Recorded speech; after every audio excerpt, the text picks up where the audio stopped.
Baik, Assalamualaikum warahmatullahi wabarakatuh. Teman-teman sekalian, ini adalah video kedua dari mata kuliah pendekatan modern kajian Al-Quran.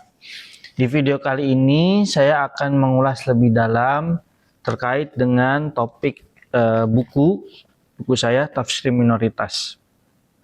Pertanyaannya, kenapa tafsir minoritas? Apa yang dimaksud dengan tafsir minoritas? Nah, di buku ini saya mengulas dengan mengawali dari diskursus fikih minoritas. Sebetulnya fikih minoritas itu muncul ya di abad modern dengan dua tokoh utama, yaitu Syekh Yusuf Al-Qaradawi dengan Fi Fiqhil Aqliyat Al-Muslimat dan juga Syekh Thaha Jabir Al-Ulwani atau Al-Alwani. Dua tokoh inilah yang kemudian menjadi rujukan banyak orang terkait dengan fikih minoritas yang pada realitasnya memang dua tokoh ini mencoba untuk menjawab bagaimana realitas masyarakat muslim yang tinggal dan hidup terutama di barat untuk menghadapi masalah sehari-hari yang dihadapi oleh mereka. Yang menarik adalah misalnya Syekh Thaha Jabir Al-Ulwani menjelaskan bahwa dikotomi Darul Harb dan Darul Islam itu tidak lagi relevan menurut beliau.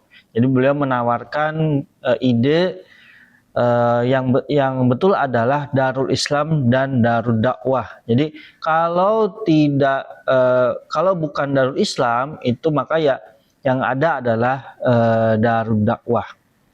Seperti itu. Nah, terkait dengan masalah-masalah fikih sehari-hari, Syekh Thaha Jabir Al-Alwani juga menawarkan bahwa fikih yang dimaksud dalam fikih minoritas itu tidak lagi sekedar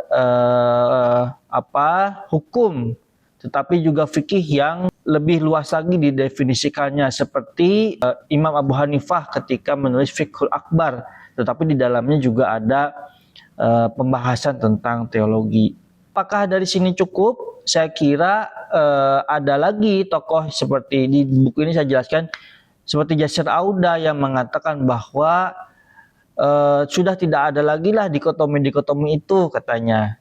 Yang ada adalah wilayatul adalah, yaitu wilayah adil atau land of justice. Apabila seorang muslim hidup dan tinggal dimanapun, kemudian dia bisa melaksanakan ibadah sehari-hari dengan bebas, kemudian mendapatkan hak-hak dasarnya secara bebas di wilayah tersebut, maka itu adalah wilayatul adalah. Nah, kemudian yang menarik adalah konsep dari Abdullah Said sendiri yang saya ulas juga di sini pemikirannya. Menurut Abdullah Said, Muslim yang tinggal di negara mayoritas non-Muslim atau Muslim minoritas itu terbagi menjadi dua secara umum. Satu adalah isolasionis. Dia Muslim tinggal di Barat, tetapi dia tidak merasa bagian dari Barat itu sendiri. Nah, sebetulnya ada tiga contoh yang disebut oleh Abdullah Said. Yang pertama itu adalah orang yang baru, imigran baru. Jadi dia masih menggunakan kultur negara asalnya begitu. Yang kedua adalah Muslim yang terpengaruh oleh gerakan Ikhwanul Muslimin yang menggunakan dakwah kontemporer, kemudian mengajak anak muda terutama dengan gerakan tersebut misalnya. Yang ketiga adalah Muslim yang terpengaruh oleh gerakan Salafi, yang ketiga-tiganya menurut Abdul Said itu termasuk dalam isolasionis. Nah, yang kedua kategori kedua tadi selain isolasionis adalah partisipan.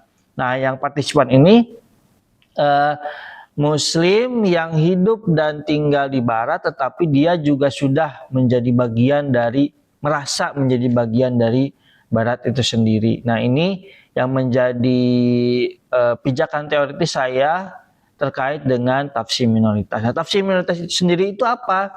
Saya sendiri mendefinisikan sebagai produk penafsiran yang lahir dari rahim muslim minoritas, yang dalam hal ini adalah Farid Eshak dan Abdullah Said, dan saya memfokuskan pada bagaimana mereka menafsirkan ayat-ayat tentang non-muslim. Nah, bagaimana tafsirnya, kemudian ayat apa yang dijelaskan, itu nanti kita akan bahas di video berikutnya.